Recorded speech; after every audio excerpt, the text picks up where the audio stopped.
দ্বিতীয় পর্বের গল্পে সবাইকে স্বাগতম।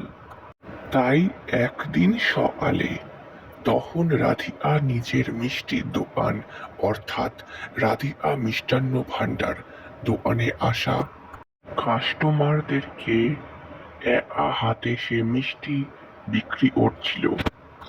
তার দোকানে সবসময় কাস্টমারদের উপচে পড়া ভিড় থাকে। তাই এমনই সময় রাধিকা তখন প্রচুর পরিমাণে ব্যস্ত।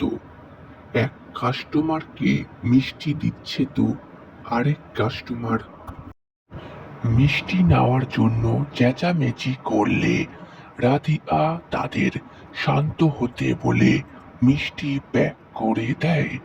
পুরো জমজমাট ভাবে চলছে রাধিকার এই ব্যবসা। কিন্তু দুর্ভাগ্যবশত এই সব কিছুই রাধিকা স্বপ্নে দেখছিল, রোজকার মতোই ঘুমিয়ে ঘুমিয়ে। তারপর রাধিকা এও স্বপ্নে দেখতে পায় তার দোকানে একটি কাস্টমার এসে রাধিকাকে বলে চলেছে ঘুম থেকে উঠতে। রাধিকা তখন অবাক হয়ে গেল এবং জিজ্ঞেস করলো সেই কাস্টমারকে, ঘুম থেকে উঠবো মানে? কাকা, তুমি এসব কি বলছো?